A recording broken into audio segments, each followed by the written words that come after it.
Right now on the front lines, the Ukrainian armed forces are making masterful maneuvers. Putin's army has made a sharp turn. Donetsk region has turned into a trap. Putin is obsessed with the idea of a drone army. Even Europe is in shock. Ukraine has delivered a masterclass. The Kremlin is exploding with rage. All this in our episode Hellpoint. First, a swarm of drones, then a pack of motorcyclists. The Russians in the Donetsk region have a new tactic.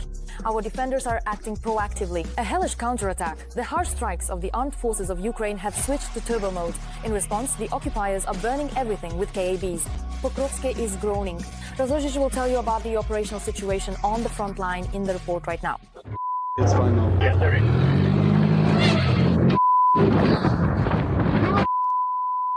An enemy FPV drone explodes behind him. Amazingly, the soldier managed to turn his head away just in time. Those FPV drones with the kid, everything was recorded on camera. I have this kind of helmet fiber optic. And here is the hero of that video himself, a scout, a National Guardsman from the Rubizhna Brigade with the call sign Chaika. He now recalls that incident with a smile, though he understands he was very lucky. If we had started turning earlier, it would have come at us either from behind or hit us from the side. There would have been no chance to dodge. Almost a year ago, our colleague Maria Malevska filmed Chaika in Lipsy-Kharkiv region during the Russian counteroffensive. He was showing how the enemy was mercilessly wiping out the settlement with guided aerial bombs. At that time, soldiers were urgently redeployed from Donetsk region to stop the enemy's advance. The impact site, according to preliminary data, was hit by a FAB 3000. That's what the Russians claimed, that they supposedly struck with the FAB 3000. Yes, that's according to data from the Russian Federation. But as we can see, in terms of the size of the defense plant itself, it looks more like a FAB 1.5, FAB 1000. Now, Chaika is once again holding the line in Donetsk region near Pokrovsk, and walking freely in the streets like it was in Lipsy is impossible here. Everything is about drones. The enemy is trying to bypass the city and encircle it, pressing on the flanks, burning everything with KABs, assaults and close quarters battles. Motorcyclists are getting into our rear. The front line is just quite large, and there are gaps between positions. They try to get through these positions into settlements, into tree lines, and then, well, they start getting Kilby drops by FPVs, but one or two still make it through, and then again, we have to clear them out. And here, one of the prisoners is talking to his commander over the radio. You all need to gather together. All of you need to gather together. There should be just one person run across. What? Did they receive me? No? Then that means you're caught. I'm honestly very impressed by how they send their people. They have no way back, only forward. For example, he said, that's it, I'm going back. And the company commander or platoon commander immediately told him, if you go back, we'll wipe you out. The fighter with the call sign Simka is only 25. He came to the front while still very young, in the autumn of the 19th year. He defended the Svetlodarsk Bulga, and it was in the east that he faced the full-scale invasion. He fought in the Luhansk region near Severodonetsk. Now, his main task is to quickly and safely deliver fighters to their positions, and this is a task with an asterisk. Speed plays a huge role. The minimum is 150 to 140. In this war, the more, the better, the higher the speed, the better. FPVs come flying in, Mavics control and adjust, then mortars and artillery follow. Vehicles are expendable material. Meanwhile, while the fighters are holding the front line, cities in Donetsk region are digging in. The enemy will try to capture the region over the summer. So in order not to lose it, everyone has to do something about it. The fighters are convinced of this. And don't stop donating, because without support from the rear, it won't be possible to hold back the enemy. Ole Kornienko, Zakhar Komach, Fakti STV, United News. Secrets of the Russian army revealed, new Kremlin bets, and drones that no longer save the day. Putin has gone all in, launching a drone army. The Orlans have been upgraded, but the Ukrainian armed forces have already figured everything out. Are Shaheds crashing before reaching their targets? Russian technologies are no longer a secret. All the cards are on the table. What will the occupiers come up with next? You'll find out in a moment. Putin is creating a new branch of the military with UAVs. The effectiveness of their use is constantly increasing. In this regard, I would like to note that right now we are establishing unmanned systems forces as a separate branch of the military. Right now, it is our drone operators who are responsible for a significant portion, up to 50% of the enemy's destroyed and damaged equipment and assets. Drones are truly changing the course of the war in many ways, both on the Russian side and the Ukrainian. According to the General Staff of Ukraine, losses caused by the use of FPV drones account for about 70% of personnel casualties. A similar percentage applies to losses of armored vehicles. It should be noted that until recently, Ukraine's defense forces had total superiority in the so-called low-altitude airspace. Therefore, accordingly, the loss ratio of Russian servicemen differs from the figures announced by the Russian dictator. Despite the fact that Russia has been using drones since 2022, this field has been developing rather slowly for them. According to statements from the Russian side itself, Ukrainians are able to use 4 to 6 drones against individual enemy targets, something the Russians in turn cannot afford. There is only a draft of the state armament program, and accordingly the formation of a separate branch of the military, namely the Unmanned Systems Forces. Its formation is expected to be completed in the third quarter of 2025. Currently, within the Russian armed forces, there is a separate unmanned aviation brigade called the Krom Kaskad and the 7th separate reconnaissance and strike regiment of unmanned systems. They are equipped respectively with 10 types of drones, mainly Zala drones, including the Lancet strike UAVs, Orlan 30 Supercam, and FPV drones. In other words, they have a rather serious range of strike capabilities.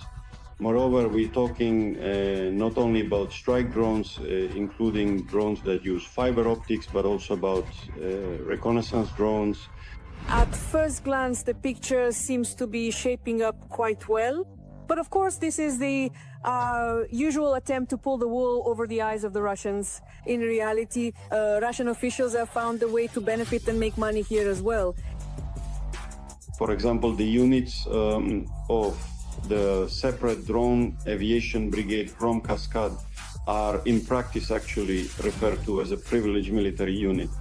The point is that any person from the Russian Federation who currently holds the status of a political figure or is in any way close to business or political structures can in fact sign a contract with this unit for a period of 3 months and then pretend to be actively engaged directly on the front line, thereby obtaining the official status of a combat participant and accordingly receiving all sorts of financial benefits as well as various opportunities for career advancement and professional growth. The Russians are scaling up drones, but as we can see, they are doing so in their own interests.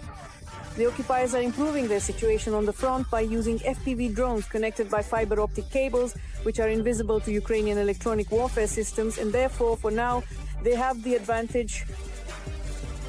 The defense forces of Ukraine and the Ukrainian intelligence community are taking these external challenges into account and accordingly are carrying out comprehensive measures to prevent the scaling up of UAV production, as well as the formation of a separate branch of unmanned systems.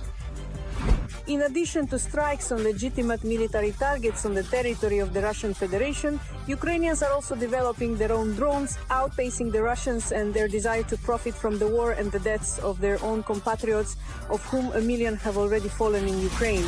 Europe has never seen anything like this before. The largest testing ground, from armor to drones. A new war of the future is being born here. The Russians are in shock. The world is amazed. Unique Ukrainian innovations in action. Ukraine has once again proven we are ahead. An exclusive report from the place where technology meets combat experience. Watch it right now.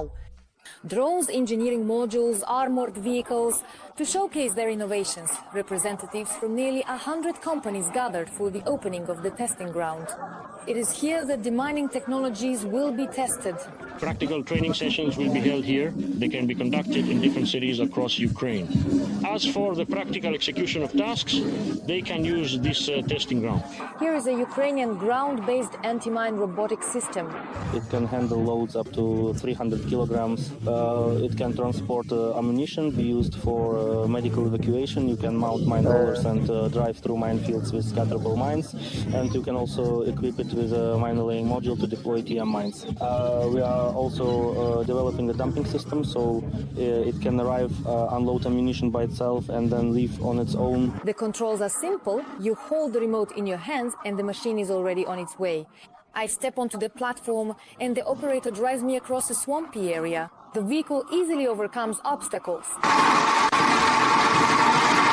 And here is another Ukrainian development. It surveys the soil remotely and is already ready for mass production. This is a unique development. Why?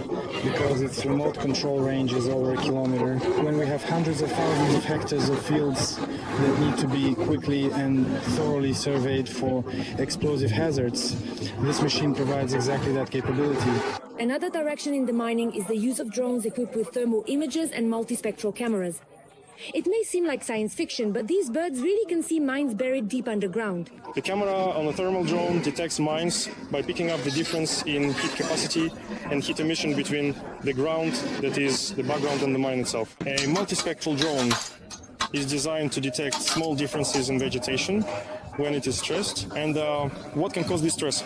It happens if there is some object just below the surface of the ground that shouldn't be there. According to experts, due to the Russian invasion, the potentially dangerous, that is, mine territory of Ukraine now exceeds the area of a country like Greece. There are 139 0 square kilometers of territory that are likely contaminated with explosive objects. Of these, 14,000 are bodies of water. As of today, on 31,000 square kilometers, sappers and mine action operators are already carrying out humanitarian demining activities. These are very significant challenges for Ukraine. Our bomb disposal experts simply cannot keep up with demining the fields by hand. That is why new technologies are needed. The training ground will function both as a training site and as a testing center. Here, sappers will be trained, equipment will be tested, and all innovations that can save lives will be implemented. Marichka Kushek, Andrzej Popovich, Lviv region, TSN, 1+1, Marathon, United News. Every voice matters. Join our community, support independent journalism and help us bring you the truth from Ukraine. Become a member of Ukraine today. Join us now. An epic takedown of a Russian Orlan live on air. This has never been shown before. Shocking! Trump has taken a step back on the path to restraining Russia. Will there be no strengthening of sanctions? The Kremlin rejoices and strikes at Ukraine. Terror against the civilian population. Where were the occupiers aiming? More details on this in the following report. A Ukrainian FPV drone shoots down an Orlan. Rare footage from Donetsk region. Unique footage captured the moment a Russian reconnaissance UAV Orlan was destroyed by a Ukrainian FPV drone. Notably, this episode was filmed by another drone of the armed forces of Ukraine, which gives us a rare visual proof of the successful anti-drone operations of the units. The operation was carried out by the soldiers of the 1129th Bila Tserkva anti-aircraft missile regiment. Meanwhile, the LGS-AM is a new Ukrainian weapon against MAVEX. A new mobile electronic warfare system, LGS-AM, has appeared in Ukraine, capable of effectively jamming drones like the DJI Mavic in a full 360-degree radius. Its main feature is remote control. The antenna can be adjusted from a shelter without risking lives. The development was carried out by a Ukrainian company with the support of the Brave One platform. They helped navigate the codification process and adapt the system to real frontline conditions by involving the military in testing. It is worth noting that LGS-AM is not the first development in this series. Previously, the company introduced the LGS-1T, X and XM system-specialized kits with FPV drones operating on different frequency bands. Meanwhile, there was a massive attack on Kyiv and Ukraine as a whole. 440 drones, missiles and debris. Air defense shot down most of them, but the casualties and destruction are simply staggering. On the night of June 17, Kyiv and other Ukrainian cities experienced one of the largest air attacks since the start of the full-scale war. In total, Russia launched 440 attack UAVs, of which 428 were neutralized, 262 were shot down, and another 166 were lost due to location issues. This was reported by Yuri Ikhnat, head of the communications department of the Air Force of the Armed Forces of Ukraine. In addition to drones, the occupiers used missiles such as Kinzhal, Ka-101, Ka-59 and Ka-69. Cluster munitions were also used. Numerous fragments were found at the impact sites. Kyiv was attacked from all directions. A particularly powerful strike was directed at the capital. About 280 drones were Shaheds. The rest were Parodia-type decoys. The UAVs approached the city from various directions, including along the Dnipro River, as well as from the east and west. The enemy tried to overload the air defense and break through the protection in different parts of the city. 2 Kh-47, 2 Kinzhal missiles did not reach their targets. Out of 16 Kh-101 cruise missiles, one hit a residential building. The consequences are catastrophic. 15 were shot down. 4 caliber missiles in the Zaporizhzhia direction were not intercepted. 3 more were lost by location. In total, strikes were recorded in 10 regions of Ukraine. In 34 settlements, there is damage caused by falling debris from downed UAVs and missiles. The consequences for the civilian population are shocking. In many cases, debris struck residential infrastructure. Despite the successful work of air defense, the risks for the civilian population remain extremely high. Just over Kyiv alone last night, the enemy launched 175 attack drones, more than 14 cruise missiles, and at least 2 ballistic missiles. The Trump administration disbanded the task force on pressuring Russia, Reuters reports. In light of recent events, this news appears even more shocking. The administration of US President Donald Trump halted the work of an interagency task force that was developing a strategy for increased pressure on Russia to promote a peaceful resolution of the war in Ukraine. Reuters reported this on June 17, citing its own sources. According to journalists, the initiative, which began in the spring, gradually lost momentum. Members of the task force concluded that President Trump was not interested in taking a tougher stance toward the Kremlin. The sources noted that the head of the White House, who had previously promised to quickly stop Russia's war against Ukraine, has recently shown frustration with the lack of results and has begun to talk about the possibility of the US withdrawing from the peace process. About 3 weeks ago, according to 3 senior officials, a final blow was dealt to this initiative. The administration dismissed most members of the US National Security Council, including the entire team working on the war in Ukraine. This effectively made it impossible for the group to continue its work. Reuters notes that it is not exactly known who specifically initiated the shutdown of the group. At the same time, the scale of the personnel changes in the NSC indicates that this decision was systemic. The agency notes that the dissolution of the working group may heighten concerns among the US's allies in Europe, especially on the eve of an important NATO summit. Trump's restrained rhetoric toward Moscow and his reluctance to publicly express unequivocal support for Ukraine are causing concern against the backdrop of increased Russian aggression. That's all for today. Tune in for the next news update tomorrow. The vampires can't be stopped. Drones strike with pinpoint accuracy, turning the occupiers' trenches into utter chaos. A nighttime combat action is unfolding on the approaches to Chasiv Yar. Our fighters operate quietly, swiftly and mercilessly.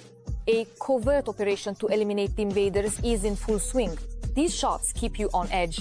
This is something you can't miss. High speed, considerable distance between vehicles, and driving without headlights. These are the typical traffic rules in the nighttime outskirts of Chasiv Yar, where enemy drones rule the sky.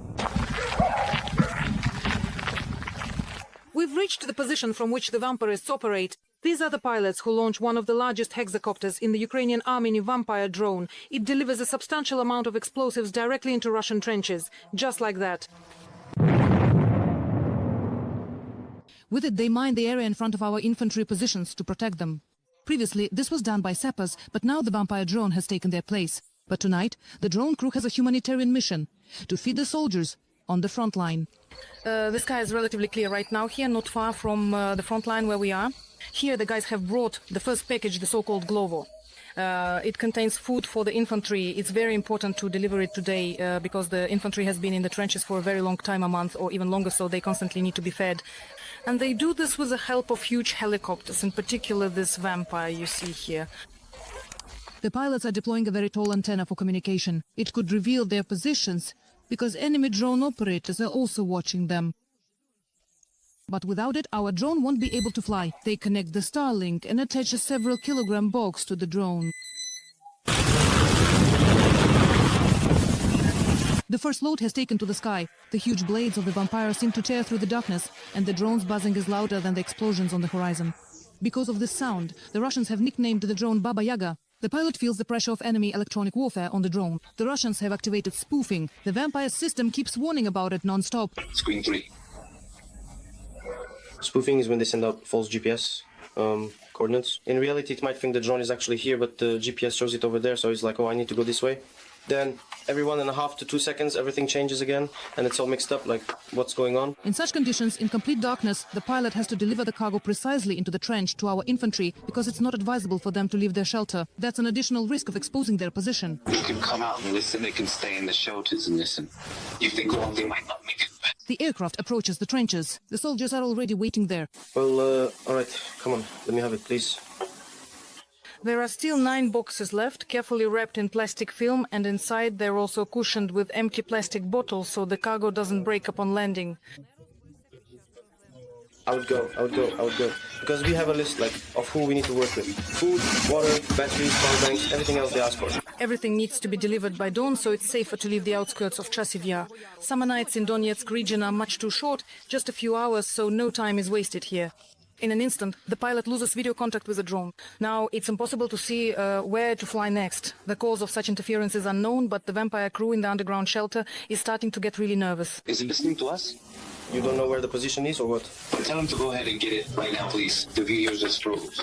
Our video just froze, so basically we can't see anything. Well, the package has already been sent, we dropped it. Flying blind, the pilot still manages to deliver the cargo. Now the task is to bring the drone back. They'll have to do it by ear because losing it could be too costly. And it's not about the value of the drone, but about supporting the infantry. Let them just try a little lower so I can see it. You can try to descend slowly. Yes. With that, the mission is almost complete. Ahead lies a difficult journey back from the positions because dawn is breaking on the horizon and they need to get out unnoticed by enemy drones before sunrise. So the pilot's car and ours race along the night roads to meet the first rays of the sun. This dawn on the front line has come for our soldiers. If you've seen the dawn in Donbass, it means you're alive.